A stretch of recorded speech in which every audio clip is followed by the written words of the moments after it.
Hi there, I'm Alex Bowden, founder of Asymmetrix, and I'm here today with the co-founder of Ren Systems, Canay Deniz. Hey there, nice to chat. Founded in 2019, Ren Systems provides AI-powered relationship intelligence technology. Ren monitors hundreds of thousands of sources, surfaces timely and relevant alerts about key contacts and companies, and recommends actions to help uncover and win deals. On September 11th this year, Ren announced they'd raised $3.5 million led by JLL Spark Global Ventures, the venture arm of commercial real estate firm JLL, with participation from Camber Creek, ZoomInfo, and Contour Ventures to scale its AI-powered relationship intelligence technology. They also announced that Ren's technology will be integrated into ZoomInfo Copilot. Ren's a business we've been following closely due to the presence of Randall Winn, co-founder of CapIQ and founder of data and analytics investor 22C on the cap table. Co-founder Canay is here today to tell us more about the business. He was formerly CMO, MD North America, and head of machine intelligence at Teralytics. So tell us about Ren. How did you get started? How did we get started? It wasn't your usual, two co-founders in a garage story. I stumbled into a, very interesting group of very senior people who were telling me about this problem. These are all, company leaders and, investors who've had this problem that every time they hear about something, about someone, it's typically months after the fact. And they were upset about missing these opportunities to reach out at the right time and at their stage in life help people. It was all about altruism and about giving back primarily. So my first instinct was, sounds like you guys don't know how to use LinkedIn, and as I'm thinking through it, I'm realizing, well, LinkedIn doesn't even do its job for me, let alone somebody 10,000 times busier than I am. And the next question was, like, is it just you guys who have this problem? Because there's, maybe 12 people at your level on the planet, not really a market. And that's when I started interviewing hundreds of people before even, writing the first line of code, and realized that, relationship-driven operators, relationship-driven people, especially deal makers, they really do have this, big problem that they know thousands of people. The usual suspects of staying on top of your network are, scrolling through LinkedIn, setting up a bunch of Google alerts, maybe, subscribing to a bunch of newsletters to stay on top of industry trends. And that's typically it. And that can be a huge time sink. And the result of it is still you end up missing lots and lots of opportunities to reach out to people you care about and companies you care about, because it's impossible to read everything about everyone all the time. People hire entire teams to do that for them with their own network, and that's also not the scalable solution. So, long story short, we realized that that's a problem. We realized it's not a CRM problem, so it's not a data management or contact management problem, but it's a feed problem. So that's what we did. We started building in, right at the beginning of the pandemic. March 1st, 2020 is actually when we sat down and started building. Heads down, and we built for this initial group of people, and then trickling in 5-10 new people every week, iterating, collecting feedback. And we realized then, fairly quickly that, one, it's an enterprise solution, not an individual solution. We realized its primary, pain that it solves is in investment banking and financial services broadly, as well as commercial real estate and some professional services. So again, this relationship-driven operator that you find in those industries. And then, fast forward to today, we started selling to enterprise last year.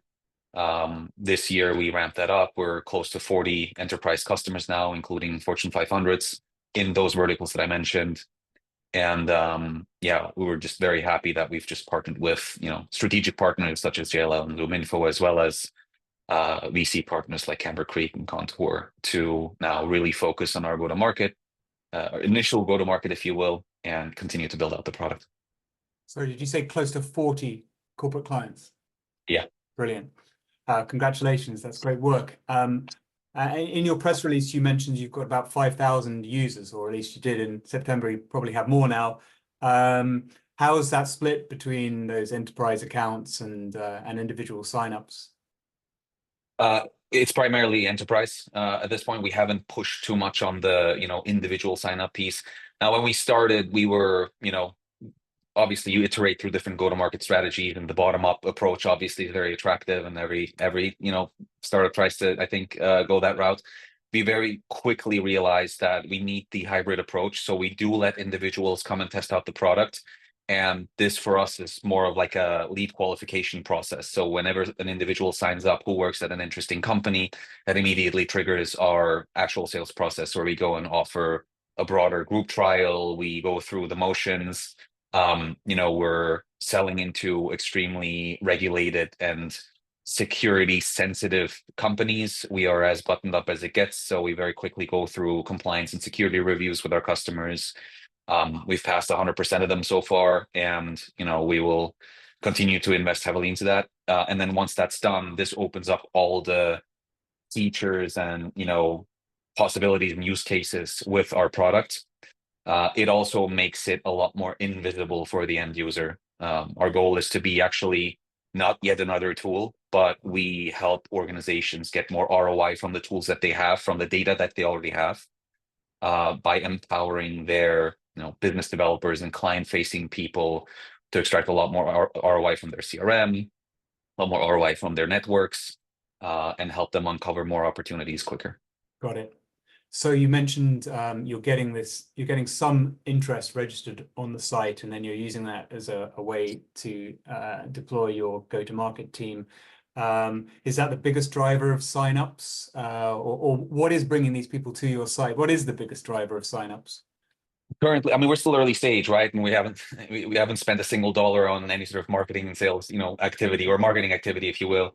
It is, very heavily driven by word of mouth.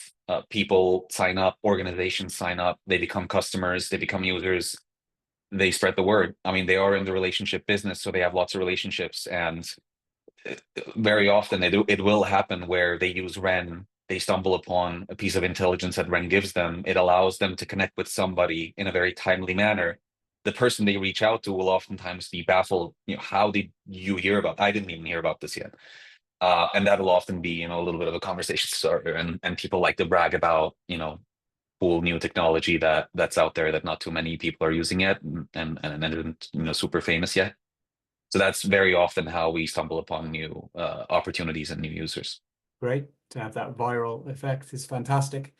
I mean, I think we know this one, but how do you make money? Fairly straightforward. We at first it was even more simple. It was just basically seats, enterprise seats. We sell, rent accounts to organizations. They buy a number of seats, and it's per seat per year. And then more and more so, especially because of that, integration element that I mentioned, more organizations are looking to integrate our technology with their platforms, such that their users don't have to use another app on their phone or like another browser website that we offer. We do offer that, as well as we just send you an email every morning. Once you are set up, we send you an email every morning that contains everything you need to know for the day. But people want to integrate our insights into their CRM, into their ERP, into their contact lists, into their custom systems of record. So we also offer API and API pricing, which would be on a per tracked entity basis that we typically offer. So are they supplying you with lists of entities that they want to track? People and companies usually, and they influence what we show by telling us what kinds of topics and events that they care most about. We set them up with that, and then that's how we price. Great. Okay. Where have you got to roughly on revenues? So we're still early stage. When we started selling last year, we closed, low 6 figures last year. We're approaching the 7 figures this year, and the last round was a seed round. The typical KPIs and metrics for Series A is, you want to be at the $1 million ARR mark. I think times have changed a little bit, so I think we want to be, substantially higher than just at the 1 million ARR mark. So that's what we're shooting for in the coming year. And is that what you've been deploying the funding round for, driving that growth? How have you been spending the money?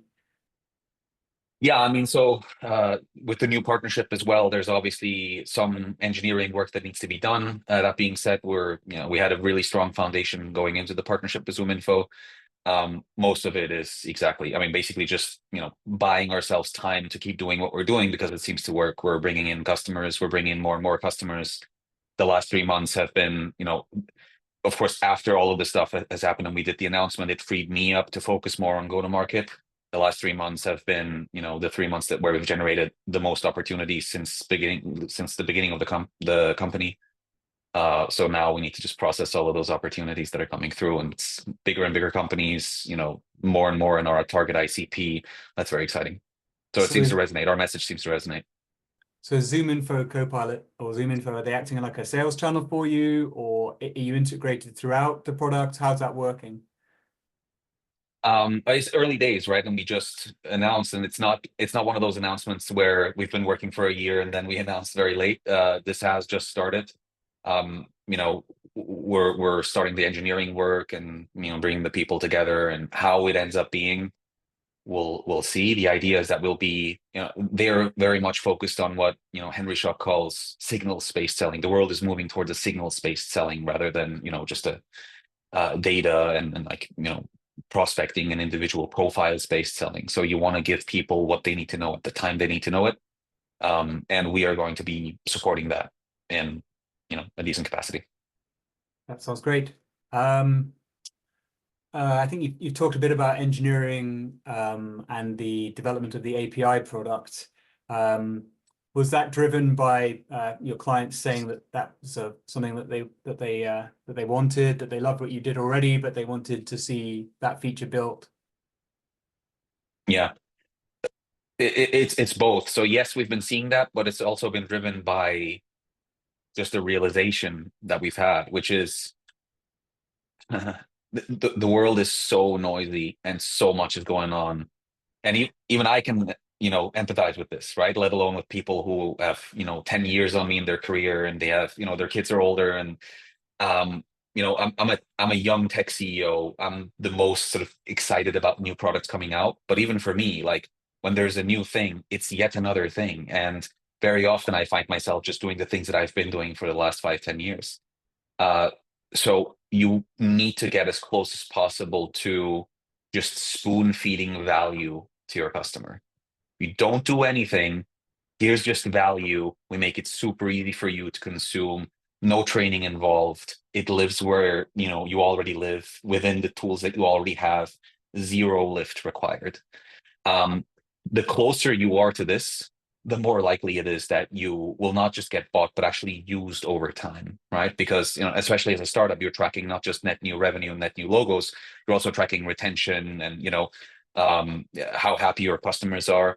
And we're very close to zero churn. Everybody has been renewing that as granted, it hasn't been many years, but still it's been exciting to see that we've all of the key customers that we have, they're renewing, they're coming back because of also that simplicity, and because we're so low lift and we're already deeply integrated in to their core systems. So the more you live where your customer lives, that's just one of the realizations that we've had. So we started to invest heavily into making that as simple as possible for them to pull what they need to know when they need to know it, which is what we offer, into where they live. That makes sense. So then let's talk about those integrations. What do you look for in terms of signals for products that you should be integrating with? What are you integrated with currently, and how do you determine what you should integrate with next? Yeah, absolutely. I mean, we're talking, enterprise in our case. So obviously Outlook, right? Microsoft Outlook is like almost no company CEO needs to convince their people to use Outlook. People just do because it's email, right? It's their calendar and it's their email. And typically, 90% of their day happens within those. So we're already integrated and vetted and, approved by the Azure AD, and we're in the App Store and so forth. But we are going to invest more heavily into this, such that it's, an even deeper integration. We have a bunch of ideas where we can live just exactly where, where you're looking, and that's where the information is going to be. Your usual suspects are, of course, your CRM. So Salesforce is one of the top, items. The challenge with Salesforce is you can have two organizations, even in the same industry, and one Salesforce instance will look exactly completely different than the other Salesforce instance. I guess it's the same name and the same tool, but everybody has their own sales pipelines and their own processes, their own methodology to, qualify leads and things like that. So you can build a custom integration every single time, but there are some common denominators that we're seeing across our customers. So we're going to cover some of those basic use cases. And then there's a couple more like specific, CRM or, systems that our industries are using, right? We're selling quite a lot into executive search. Executive search companies have their own systems. So we're taking a closer look into those. Same thing with investment banking. You have companies like Deal Cloud and so forth, which are quite prominent in those. So we have an integration roadmap for next year, and we're going to be investing quite a bit into that. Okay, great. That sounds great. What's the team size today? We're 10 people. 11th person is starting on Monday. And how does that break down when you look at onboarding, marketing, sales, support, engineering? Very lean, as you can imagine. We have one for customer success, and that's both pre-sales and post-sales. So that person, actually helps us with, once we have somebody committed to a trial, that's when customer success actually comes in. So it's 50% pre and 50% post-sale. We have one sales guy that is supporting me. We have somebody doing a lot of the outbound. So there'll be 4 people on the, call it, business side, which would be all of sales and marketing. And then the rest is engineering. We have quantum physics PhDs working on the algorithms. That's sort of like the core thing. And we are an AI company, and we've been building this since before the release of ChatGPT. Now, of course, we're just investing more heavily into this, and then we have back-end and front-end engineers that are building the applications as well as the infrastructure. Great. And are you in office or are you all remote? How's that working? It's a bit of a hybrid approach. We are co-located in the US and we're co-located in Zurich, Switzerland. So it is, I call it decentralized. We have 2 hubs. People can work from wherever, but people do get together, fairly frequently in both locations. Mm-hmm. So we don't want to miss out on the magic that happens in person, but we also don't want to miss out on some talent that might be, not as available just exactly within your region. Got it. And what's employee retention like? How are you keeping your team together? Interestingly enough, that hasn't been a challenge so far. It's funny. So you hear often from people how like culture and values is like super, super important. I think many startups make this a marketing exercise way too late in their journey. My co-founder Lionel and I, we sat down and we really thought through, hey, like what would a company have to tell us in terms of their values in order to employ us, and we would be happy to go and work for them. We did that basically on day one, or within the first couple of weeks. We sat down like what truly are our values, and therefore what kind of people do we want to attract with those values. So we wrote them down. We put them public on our website. You can go on our website and just read about our values. And that's the type of people we bring on, and that type of person thrives in our team. And I don't think they're super unhappy, at least from our conversations. Okay. Moving to you, I'm guessing you're only going to keep being motivated if you're continuing to learn and grow. What are you looking forward to learning over the next 12 months?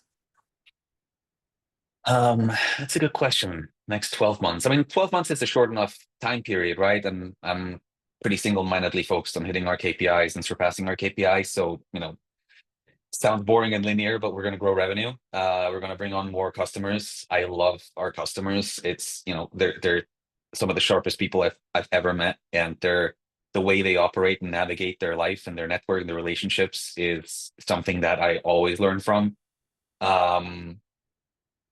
So seeing more of that for sure. Then, of course, growing and like everything else that comes with growth.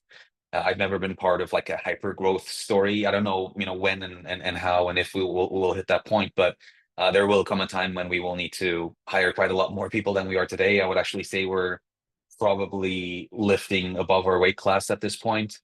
That's only going to be more of a challenge in the coming months. So at some point we will bring on more people, and that'll bring new lessons learned. But you're absolutely right.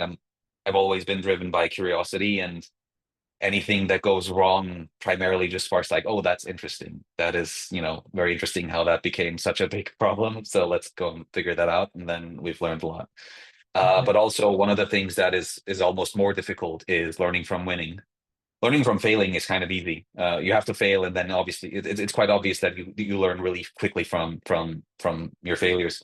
But when you win, it's hard to go back and actually investigate how could it have been better? How could we have made that client more happy? How could it have been closed faster?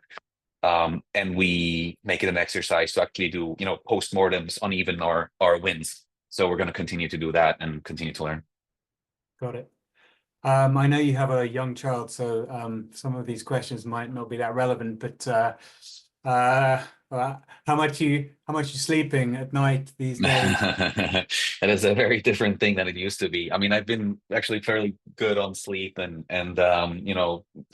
working out and keeping my body healthy and so forth. So this has been pretty dramatically challenged over the last 6 months since I've had a little baby boy. He has good days and bad days. Unfortunately, we took him to Europe to meet part of my family a month ago, and he's still very jet lagged. So I've never operated on less sleep than these past couple of days. So you're not getting my best and sharpest, but hopefully it'll be entertaining enough. You're doing great, and everything changes all the time. So keep going. Yeah, everything is a phase. Everything is a phase, is what my friends with kids are telling me. So we'll see. Exactly. What do you wish your 20-year-old self knew? Wow, that's a big one. There's always two sides to this, right? You have to ask yourself, how many regrets do you have today? And therefore, based on those regrets, go back and see what you would change. I'm very fortunate that I have very few regrets, basically no regrets. So I don't want to, mess with the past. So I'm almost inclined to just you do you, just keep going. You're going to be happy. Perfect. That sounds good.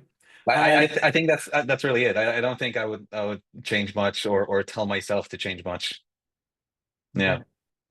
Read more. You can always read more. I would read more. Okay. Well, then I will ask you the question. What's your favorite book, or what book would you recommend that people read?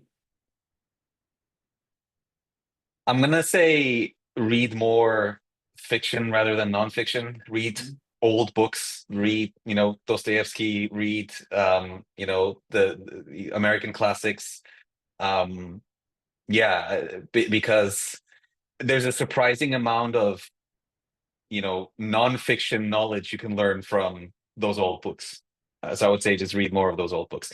I am currently rereading actually The Beginning of Infinity, which is just a book on knowledge itself. So that's been fascinating me for a little bit. And then everything else that I read is just a lot of shorter form content that is just hyper relevant use cases for how to build, how to hire, how to sell, and things like that. So. Okay. But that stuff, I think everybody in my, in every listener of yours was probably already reading a lot. So the one thing that I would say is, maybe check out some of those older books. Thank you. Actually, one final question before we duck out, just to talk about the funding rounds. How much have you raised to date? About 8.5 million. And what's it been like working with Randall Winn, who obviously, built a fascinating business? I mean, it's crazy. Like, my life has been full of surprises, and bringing people on like Randy, who are just I call them both masters of the universe and titans of industry. So it's just like, what are you gonna say? The guy's an insane amount of achievements, and the funny thing is, like, he's not the only person of that caliber in my cap table. So it's just insane how fortunate I've been, and just to be in the presence of these titans. I mean, it's kind of, it made me excited about growing older, because I was always worried I'm going to lose some of my sharpness. But then I see these guys, and they're just like as fast, if not faster, than people in my age. So just operating, clicking on all cylinders, and razor sharp advice at the right time. Opening up. Of course, they also know a lot of people. So bringing on some of those cornerstone people can really make or break something. Like you'd rather have 10 excellent people than 1,000 people that you vaguely know and that, you know, influencers. So, you know, he's been one of those cornerstone people for our business for sure, and in my life for sure. So, you know, nothing but respect for him and his team. His team, by the way, also just top-notch caliber. Yeah, massive privilege to work with him and his team, and being in his presence and the beneficiary of his advice and guidance. Okay, well, thank you very much. So that was Canay talking about his business, Ren Systems. Ren is roughly 40 enterprise clients, 5,000 users, around the magic $1 million revenue mark, 11 employees, and has raised $8.5 million. So watch this space. I'm sure this is a rocket ship. We're all looking forward to watching grow. Thank you very much. Appreciate it, Alex. Thanks so much.